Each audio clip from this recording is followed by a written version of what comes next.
क्या आप भी स्टैटिस्टिक के क्वेश्चंस को इसलिए छोड़ देते हो कि उसमें बहुत टाइम लगता है?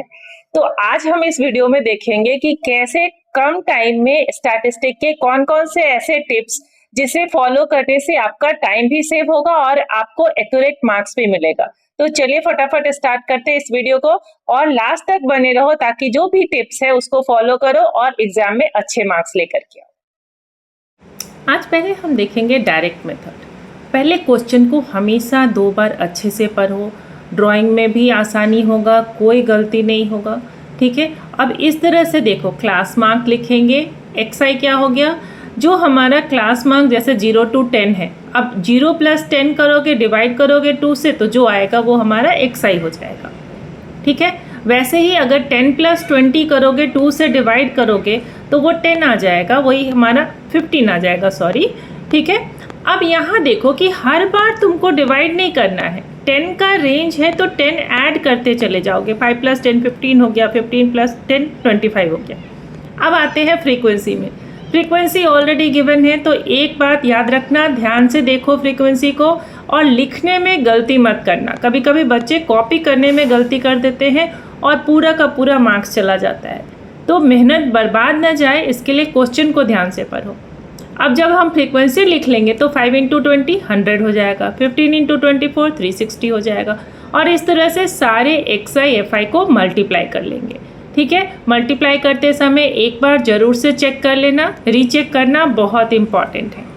ठीक है, अब क्या करेंगे हम लोग, जो हमारा मीन होता है उसके लिए हम लोग को सिग्मा एफ चाहिए और sigma F I x I F I चाहिए। ठीक है, अब यहाँ पर सिग्मा एफ आई क्या हो गया, सारे फ्रीक्वेंसी को ऐड कर लो। ऑलरेडी गिवन भी होता है क्वेश्चन में कि कितने स्टूडेंट्स थे, 140 स्टूडेंट्स थे। अब एफ आई एक्स आई को ऐड करने के लिए एकदम ध्यान से ऐड करना, यहाँ पर कैलकुलेशन में गलती मत करना, और इसके लिए रीचेक जरूर से करना। ये तुम्हारे टाइम को भी सेव करेगा, ठीक है, और फुल मार्क्स भी देगा। तो इतना याद रखना। अब जब हमारे पास ये मिल गया है तो क्या करेंगे हम लोग, मीन निकालेंगे। मीन इज इक्वल टू क्या होता है, formula sigma x I F I divided by sigma F I, और इनको डिवाइड कर लो, तो ये तुम्हारा डायरेक्ट मेथड एकदम आसानी से कैलकुलेट हो जाएगा। ठीक है, अब देखो तुम्हारे पास यहाँ पर जो आंसर आएगा वो क्या आएगा, 3620 हमारा sigma x I F I था। 140 से डिवाइड कर लेते हैं इसको, 0 0 कैंसिल हो गया, 362 डिवाइडेड बाय 14 हो गया। ठीक है, इसको डिवाइड करेंगे, थोड़ा डेसिमल में आ रहा है, 25.85, वैसे तो 857 तक आ रहा है, हम लोग इसको 85 पे रखते हैं। ठीक है, अगर गिवन होगा कि 3 डेसिमल प्लेसेस तक तो 7 भी ले लेंगे। ठीक है, अब ये बन गया तुम्हारा डायरेक्ट मेथड। अब आते हैं हम लोग एज्यूम्ड मीन मेथड पर। जब एज्यूम्ड मीन मेथड को देखेंगे तो यहाँ पर देखो कि कैसे ये आंसर को हम फाइंड आउट करेंगे। ठीक है, इसमें कुछ नहीं करना है, इसमें एक और बॉक्स हमारा इंक्रीज हो जाएगा। क्लास मार्क्स था ही, एक्स आई था ही, फ्रीक्वेंसी था ही। ठीक है, यहाँ बढ़ जाएगा डी। डी क्या होता है, डेविएट, कितना डेविएट कर रहा है, तो किससे डेविएट करेगा। ये जो हमारा डेविएशन होता है वो होता है एक एज्यूम्ड मीन लेंगे हम लोग। एज्यूम्ड मीन मतलब यहाँ पर जैसे 5 है क्लास, ठीक है, तो 5 जब क्लास है तो हम लोग इसको कितना में ले लेते हैं, एक मिनट, 10 to 20 हो गया, 20 to 30 लिख लेते हैं, 30 to 40 हो गया, 40 to 50 हो गया। ठीक है, अब इसको लिखने के बाद क्या करेंगे हम लोग, पहले एक्स आई फाइंड आउट कर लेते हैं। ठीक है, एक्स आई तो फिर से वापस पता ही है, 0 to 10 हो जाएगा, तो 5 अब इसमें ऐड करते चले जाएंगे। ठीक है, कितना ऐड करते चले जाएंगे, 10 ऐड करते चले जाओगे तो हर बार उसे ऐड करने की ज़रूरत नहीं पड़ेगी। ठीक है, 45 हो गया हमारा, 40 + 50 अगर वैसे भी 2 से डिवाइड करोगे तो 90 डिवाइडेड बाई 245। अब सारे फ्रीक्वेंसी को एक एक करके लिख लेना, अच्छे से ध्यान से लिखना, वहाँ पर लिखते समय गलती नहीं करना। ठीक है, अब ये हो गया हमारा फ्रीक्वेंसी। जब लिख लिया तो अब क्या करना है कि एज्यूम्ड मीन, जो बीच वाला नंबर है उसको हम लोग एज्यूम्ड मीन, अगर मान लो कि 5 से ज़्यादा अगर इवन नंबर हुआ तो तुम 3rd नंबर को भी ले सकते हो, 4th को भी ले सकते हो। ठीक है, अब हमारा यहाँ पर एज्यूम्ड मीन आ गया 25। याद रखना, फ्रीक्वेंसी को नहीं लेना है एज्यूम्ड मीन, किसको लेना है, जो हमने क्लास मार्क्स का एवरेज निकाला है उसमें से लेना है।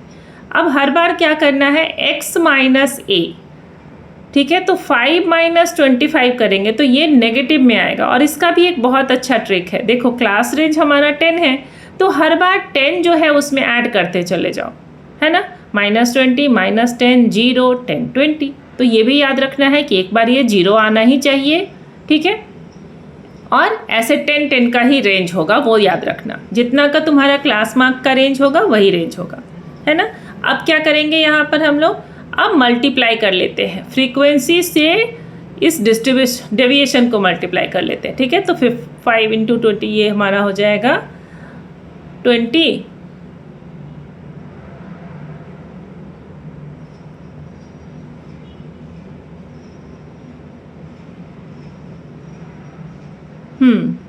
ठीक है। इस तरह से मल्टीप्लाई कर लिया हमने। अब क्या करना है, अब इसे ऐड करना है।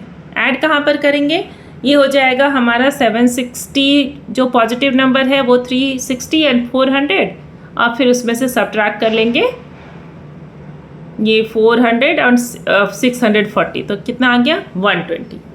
अब ये आ गया 120। अब क्या करेंगे हम लोग, मीन फाइंड आउट करेंगे। एज्यूम्ड मीन का जो मीन का फॉर्मूला होता है वो क्या होता है, mean is equal to A plus, assumed mean था हमारा 25, ए प्लस सिग्मा FI/DI, ठीक है, and divided by sigma FI, ठीक है। इस FI को भी हम लोग F भी बोल सकते हैं, फ्रीक्वेंसी है वो, ठीक है। 25 प्लस ये 120 था और ये 140 था, फिर से वापस 0 0 कैंसिल हो जाएगा। 12 को 14 से डिवाइड करना है बस। और ये याद रखना है, इस 25 को टच मत करना, ठीक है। 25 एज इट इज़ रहने देना, डेसिमल में फाइंड आउट कर लेना। 12 को 14 से डिवाइड करो, ये आ जाएगा 25,857। तो देखा आपने कि कैसे एकदम से। अब चलते हैं हम लोग स्टेप डेविएशन मेथड में, ठीक है। सब कुछ सेम रहेगा, एक और ब्लॉक जो है हमारा इंक्रीज हो जाएगा, ठीक है। तो इसलिए मैंने इरेज नहीं किया है, वो वाला पार्ट रहने दिया है। अब डी तक तो आपको पता ही था कि डी क्या होता है। अब आते हैं हम लोग, एक नया टर्म आ गया यहाँ पर यू, ठीक है। और एच क्या होता है, ये होता है upper limit minus lower limit. जैसे यहाँ पर पहले केस में आपका अपर लिमिट क्या है, 10 है, तो 10 माइनस 0 करेंगे तो क्या हो जाएगा, 10 ही रह जाएगा। तो हर बार 10 ही है। अब इसको मल्टीप्लाई करते जाओ, किसको, एफ फ्रीक्वेंसी के साथ यू को, ठीक है। ये मल्टीप्लाई करने के बाद फिर से वापस हम इसे ऐड करेंगे। ऐड करेंगे तो ध्यान से देखो कि एक तुम्हारे पास जो है मीन का फॉर्मूला क्या हो जाएगा, assumed mean plus sigma FI, ठीक है, सिग्मा F, और मल्टीप्लाई करेंगे हाइट से, ठीक है, जो हमारा रेंज था। अब यहाँ देखो +40 -40 कैंसिल हो जाएगा, क्या रहेगा तुम्हारे पास 36। और यही सब छोटा छोटा टिप्स है जो कि आपके एग्ज़ाम में आपका टाइम भी सेव करेगा और एक्यूरेट भी देगा। अब मान लो आप एक बार सबको ऐड करने जाओगे, फिर सब्ट्रैक्ट करोगे, तो उससे आसानी से कैसे ट्रिक लगाना है वो ध्यान देना है। और इस तरह से आप स्टैटिस्टिक में बहुत अच्छा मार्क्स भी टाइम भी बचा सकते हो और मार्क्स भी ला सकते हो, है ना। यहाँ देखो वापस से फिर देखो 12 डिवाइडेड बाई 14 ही है, तो हम लोग 25 को कुछ नहीं करेंगे, ठीक है। सारा कुछ कैलकुलेशन करने के बाद मे बी पॉसिबल ये नेगेटिव भी आ सकता है, पॉजिटिव भी आ सकता है। तो नेगेटिव आएगा तो सब्ट्रैक्ट कर लेंगे, ठीक है। लाइक करना मत भूलना, सब्सक्राइब करना मत भूलना। अब इस वीडियो में बताए गए सारे टिप्स को फॉलो करो, एक बार नहीं हो तो फिर से जा करके देखो और अपने दोस्तों के साथ भी शेयर करो। और चैनल को सब्सक्राइब करना मत भूलना। कमेंट बॉक्स में लिख करके बताओ कि कौन सा मेथड तीनों में सबसे आसान लगा। Thank you for watching.